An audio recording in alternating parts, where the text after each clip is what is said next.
Well, hello and welcome back to Rare Classic Cars. Today we're going to talk about two what I would call perfect vehicles in terms of vehicles that have great ride, great handling, great looks on the exterior, the interior, great engines, great transmissions, pretty much great everything. And that is these two 1965 Pontiac Bonnevilles. No, it's not 1965 again. This isn't a dealership. Don't adjust your dial. But yes, there are two here. The one on the left is a maroon four-door hardtop. And the one on the right is an Iris Mist two-door hardtop, one that I recently procured, if you've been watching this channel. So why do I have two of these? Well, the best explanation is if you can find a mid-1960s Pontiac for sale at a good price and good condition, buy it. There are really no better classic cars out there. I love my Mercuries and my AMC Ambassador, but the 65 Pontiacs really are the best in terms of the styling and all the other features that I mentioned. It's still pretty good in 1966. I enjoy the 1966s, even the 67s. And after that, it starts to lose a little bit of that special touch. Now, in 1965, Pontiac was really riding pretty high. Remember, this was the wide track years. That has started back in 1959. It's kind of humorous that they call them the wide track because if you look at it today, it doesn't look all that wide, to be honest, if we're looking at the track. But they should have called it the wider track Pontiac, because it is wider. If you look at these vehicles in Canada, Canadian Pontiacs were sold and were based on a Chevrolet chassis, and you can see the wheels on those are far inboard compared to the U.S. counterparts. Now, I procured the one on the left, the maroon one, a couple years back, probably 3-4 years ago. And I got it from Montana. It was in Great Falls, Montana. Original owner car. You can see even City of Great Falls. I left that on there because I thought it was kind of cool. And it has 8,000 miles. It was a little old lady who drove it to work every day. She ran the town pub, and the pub was within walking distance of where she lived. So she didn't drive it all that much. And then the one on the right I bought in southeastern Michigan, and a YouTube viewer sent it to me. This one I found on Facebook Marketplace, by the way.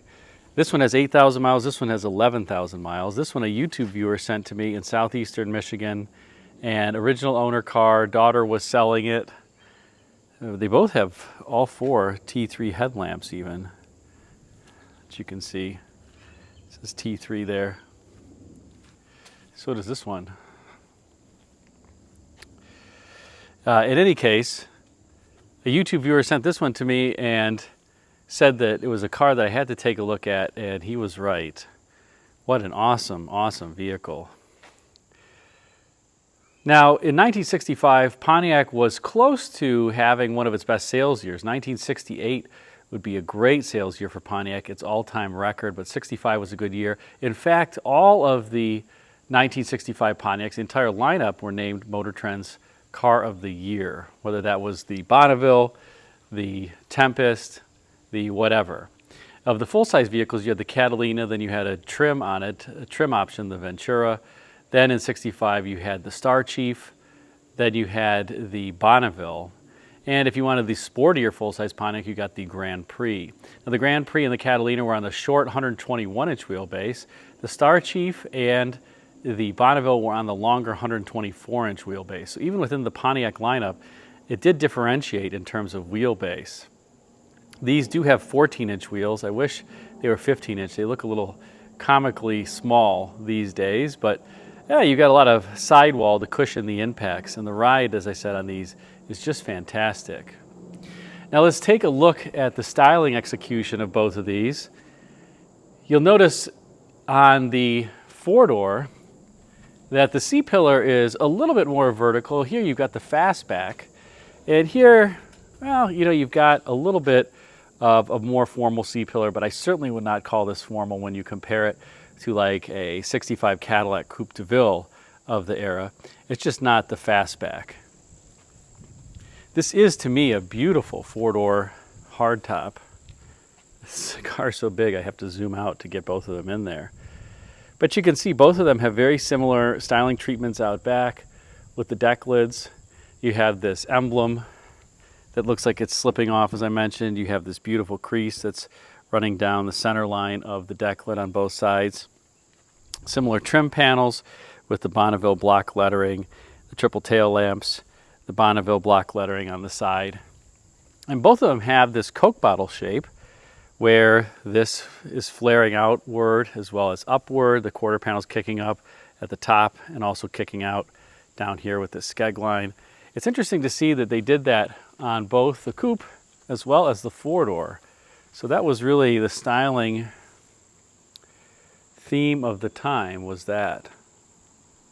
I do also love how on this car you really have the rear door that starts this gradual kick up here, and you have this surface that comes from being just a very, very small shoulder and starts widening and widening, widening, you know, as you travel rearward on this car, and it forms this particular larger shoulder on the quarter panel. And look at all the great reflections on this car. You can tell, like right here, even with the C-pillars touching down, and it's mating up with this portion of the quarter panel that's coming in here. A lot of work by the clay modelers.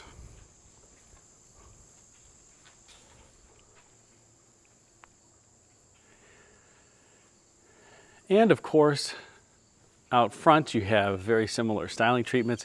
These cars would share the A-pillars, this vent glass, the windshield, the butterfly wipers, or the articulated butterfly wipers on both cars. Of course, the front end trim. On both of them you have this very small hood overslam gap here. And this was before safety was a huge concern, so you have the, I'll call it the wind split molding there on the hood of both vehicles as well. Now, what's also interesting about these vehicles is that they are equipped quite differently. This car on the right is a lower option vehicle. This has a 389. It does have power steering, power brakes, no power windows, no power locks, no power seat, and just a heater. So let's take a look at a couple differences. Take a look at the IP top pad here. You notice that there's no vents, and then you have no vents down here in the corners. And if you look here, you'll see on the IP top pad you have this big center vent. You have a vent there, one there. You have the crotch cooler vents there and there as well. This is an air-conditioned car, and this is beyond just an air-conditioned car. This is an automatic temperature control car. 1965 would be the first year Pontiac had automatic temperature control. And that's what this little extra thing is here. That's the sensor for it. So Cadillac introduced automatic temperature control in 1964 to the world, and they had a one-year exclusive on it before other General Motors divisions could employ it, and Pontiac took it in 1965. And the setup works pretty well. You can see that on here you've got the various blower speeds. You have low, high, and that's it. That's all that you can rotate to. And you push the different settings and you can turn the temperature. I love how it's kind of a cool slider bar there. Now that doesn't mean that you only have 2 fan speeds. That just means, I think this has 4 or 5 fan speeds, but all of the low speeds are just a little bit slower than the high blower. These both have AM radios. Let's take a look at the HVAC controls in this other one. And whereas that one said Pontiac, or it said automatic temperature control, this one will just say Pontiac heater. And here you have blower off, low, medium, high. So here you really just have 3 distinct blower speeds, although as you move the temperature control, it not only changes the temperature, it actually also changes the fan speed, strangely enough. So if you have this on requiring less heat, it will command less blower speed than if you have it turned all the way to the right and you're commanding full heat. Now, this Bonneville over here has the optional full foam front cushion. You notice it has a center armrest. It also has no rear armrest back here. Here, this does not have the optional full foam front cushion seat. Doesn't have a center armrest at front, but out back it has a center armrest. Kind of crazy, huh? So you get the center armrest back here in the coupe in this one, and you get the center armrest up here in the four-door on this one. This one also has these beautiful deluxe seat belts. When you got the deluxe seat belts, you just had to pay extra for them because they were color matching, and look at how beautiful this buckle is with the Fisher Body logo on it. Those are optional. Here's the standard seat belt buckle. It's just black. These would be black seat belts in any color car, but you can see it's not the shiny chrome. Still a nice buckle, but it doesn't look quite as nice as the others. Now my buddy Larry is going to be upset at me that I didn't straighten the buckles out here, so I better do that. There we go. It's not perfect. Uh-oh. Well, I guess it looks better than it did. I'll have to try to straighten those out later. Now on the dashboard of these Bonnevilles, you got the real wood, real walnut on both of them, including the inlay on the steering wheel. This one's missing the one inlay. Have to re-glue that.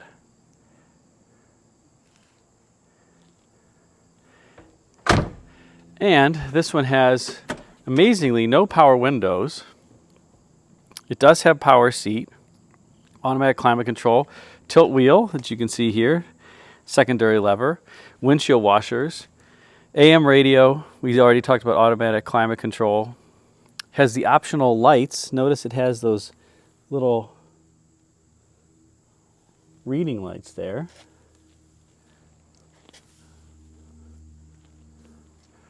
And let's see.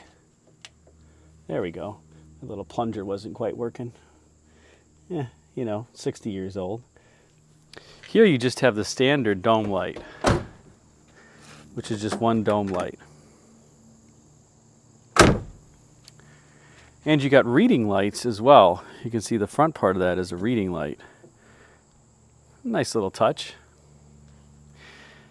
Now, under hood, these also have different engines. This one has the 338 horsepower, 421 V8. Obviously with the air conditioning set up there. 421 four-barrel making 338 gross horsepower. This one has the standard 389 four-barrel. Both have Carter AFB four-barrels. I love Carter AFBs. They're simple, they're reliable, they're easy to rebuild. Obviously no AC setup here. I do have to repair the heater core, but you'll notice there's no evaporator or anything on this side. If you want to easily tell if you have a 389 or 421, one easy way is notice the top of the air cleaner lid here is black and the valve covers are the Pontiac engine color. Here you've got a chrome air cleaner lid. It's a little dusty. And chrome valve covers. That came on the 421. You could get so many different engines in your Pontiac for 1965. You could get this, which was the standard with the automatic transmission, 325 horsepower. Standard with the manual was 333 horsepower. There was a tri-power 389 that made 338 horsepower. Same horsepower as the 421 four-barrel, 338 horsepower. Then there was the 421 3.2 barrel that made 356 horsepower, and a final 421 3.2 barrel that made 376 horsepower. And there was an optional no-cost economy engine, a 389 two-barrel regular fuel engine that made 256 horsepower. Now, power brakes, power steering were options. Both cars do have that. You could even get in your Pontiac for 1965, believe it or not, transistorized ignition. Yes, you could get electronic ignition in your Pontiac for 1965. Neither of these cars has that. It just has the standard points and condenser, which works just fine. And interestingly, if you don't get the AC car, you get this, I'll call it fan shroud / protector, but there's no shrouding around the fan, and it's not a flex fan, it's just a fixed pitch 4-blade fan, non-declutching. When you get air conditioning in your Pontiac, notice you get the whole shroud around the fan here, and you get a declutching fan with more blades. Makes sense. The engine and the cooling system is taxed more with the air conditioning setup. But I thought that would just be cool to show you, given that it's one of the major, well, one of the differences between these cars. One thing you can't see is this red car has the firm ride and handling package. This car has the regular ride package. So you can see the stabilizer bar there that's running cross car. Probably hard to tell.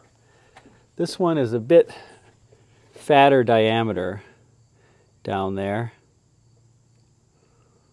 I think it's maybe a 1/4 of an inch thicker, I want to say. Not a huge difference, but it does make a difference when you're driving it, I will say.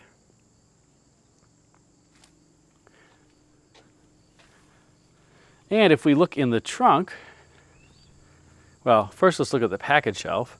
This one has the rear defogger, the blower style defogger. This just blows air on the back rear window here. It's not a defroster, it's just a defogger. This one doesn't have that. It just has the plain old package shelf. Of course, this does have the vinyl top, and this one does not. I'd prefer it without the vinyl top, but oh well. Not going to take it off. Now let's take a look here in the trunk.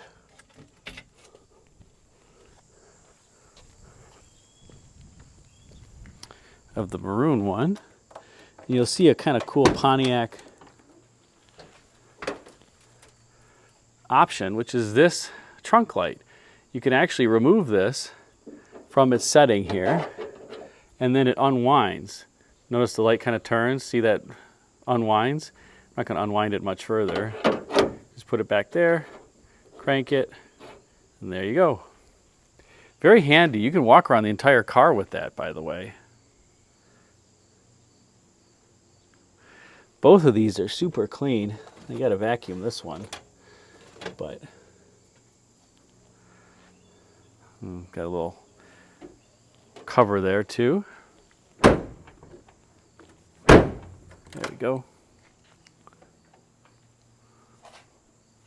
Oh wait, there.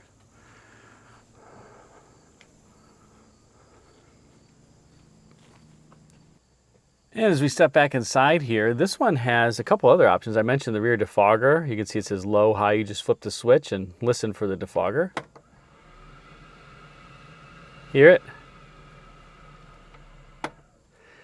And then here is the reverberator. This one has the reverberating rear speaker. So let's see. See if I can get a station in here. Hear it? Not really tuning in all that well. Oh, that's the question. Well, I take it that none of the 12 now I'll turn the reverberator off. Made a martyr or a saint. That is correct. Now I'll turn it on. The church has been very careful. In fact, one of the priests who knew these potters, Father Henry Barnett. It doesn't sound that great for talk. It does sound kind of cool for music. Now, the unfortunate part is there's not much music on AM radio anymore, so I can't really show that to you, but oh well. I do think it's cool, too, when you get these air conditioning vents, you get this little flap here that can shut off the air to them. It has great actuation feel. Pontiac, everything in this car, in terms of how you actuate it, just feels rich.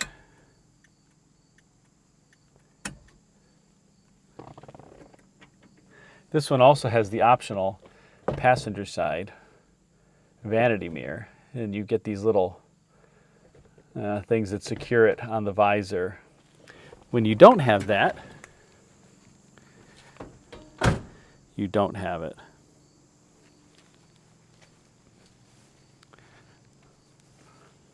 Let's close this up.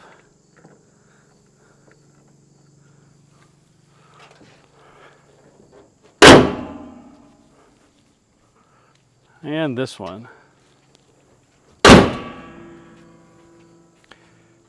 So what do you think? Which Pontiac would you prefer? The maroon one or the Iris Mist one? They both run great.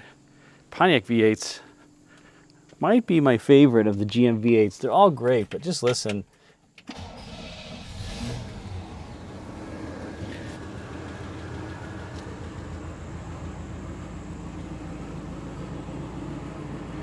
Just has a single exhaust on this 421.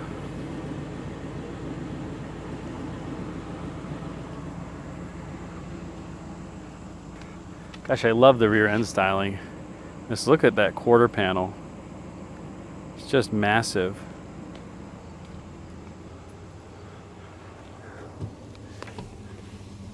Let's see here.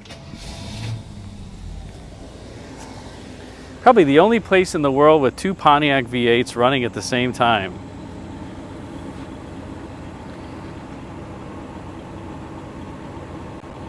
Oh yeah.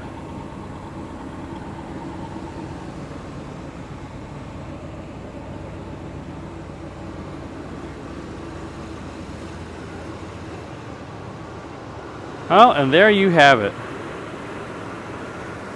Hope you enjoyed this discussion about two perfect automobiles, these 1965 Bonnevilles. Let me know which one's your favorite in the comments. Thanks again for watching.